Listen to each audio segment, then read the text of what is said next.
কবিতা main হয় না guys একদম 100% ঘটনাং মতনাং জয়সাগৰ পুখুৰী আমি হলো ভিখাৰী বিশাল ফুকনক চাই কেনি হে হয় স্যাৰ বিষয়টো প্ৰথমৰ পৰা কৈ দিও নে আরে মজা হব কি কলি ঘটলং মতলং কিবা বিশাল ফুকন হয় স্যার অবশেষত কোটি টকীয়া বিয়া পতা সুমি বৰাক পঠাই দিয়া হল কাৰাগাৰলৈ লেটেস্ট নিউজ হয় স্যাৰ বোলে আও হৰি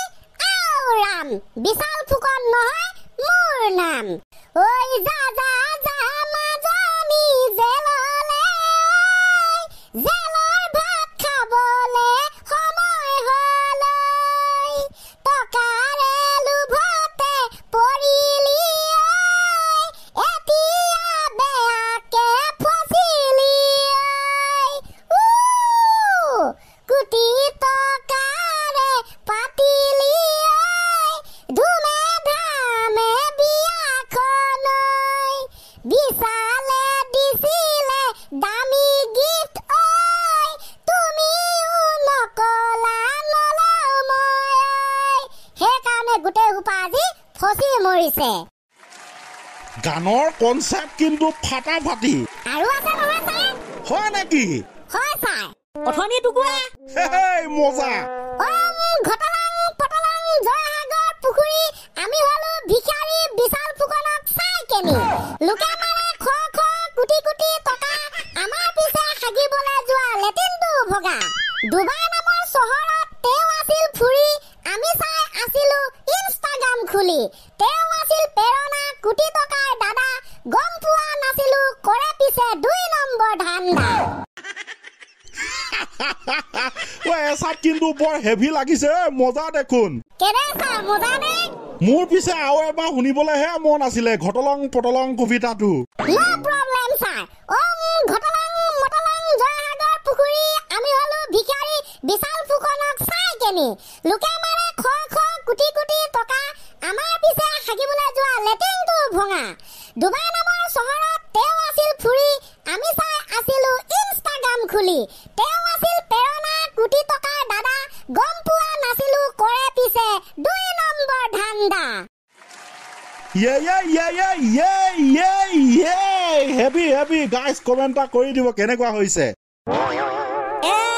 এতিয়া বা সব মানে জেলৰ ফালে গৈ আছে দে সকলো আমাৰ অপৰাধী তো পাছলে কি হয় নহয় সেইটো বা আমি গম পাম পাছত কিন্তু আজিকালি আপোনালোকে কেৱল শুনা পাই থাকে ফেচবুকত 10 টকীয়া 20 টকীয়া নহয় 100 টকীয়া নহয় 1000 টকীয়া নহয় লাখ টকীয়া নহয় তোমাৰ কোটি টকাৰ কথা হে বেটাক গম পাব গাইজ কেনেবাকে যদি সি 2 বছৰৰ ভিতৰতে কোটি টকাৰ মালিক হৈছে তেন্তে বেটাই কিবা নহয় কিবা 2 নম্বৰ কৰিহে পইচা ঘটিছে আৰু যদি ইমান কষ্ট কৰাৰ পাছতো কোটি টকাৰ ঘৰত চুব পৰা নাই সেইজন ব্যক্তি গম পাব তেওঁ লিগেলত গৈ আছে এতিয়া গাইজ আপুনি কোনটো ডিসাইড কৰিব সোনকালে কোটি টকাৰ মালিক হোৱাটো নে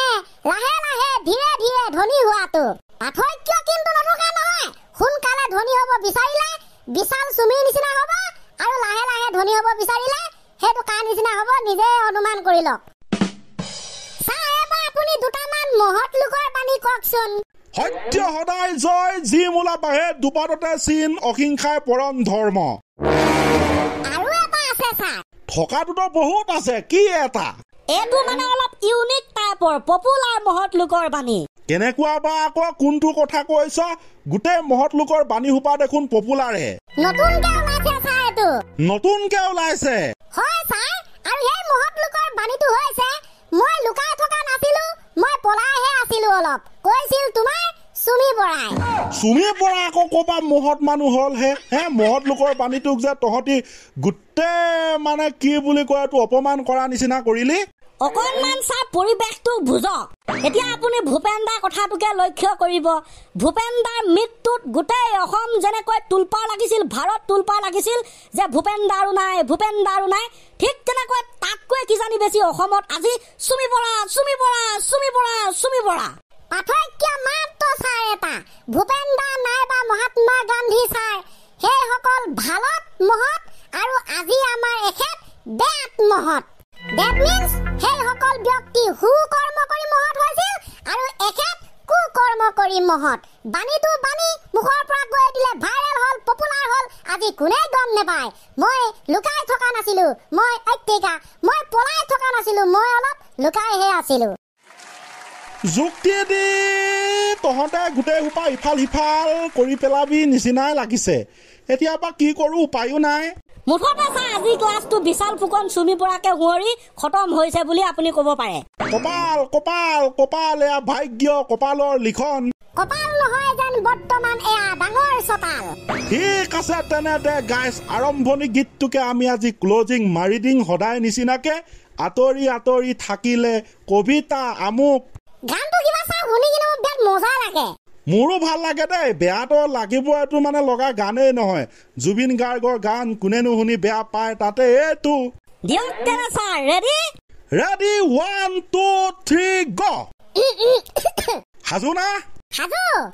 yes sir I am ready for singing a new song মানে এইটো পুৰণা song যিটো মই আগতে গাইছিলো তুমি যদি প্ৰেৰণা নকৰিবা চলনা বিৰহ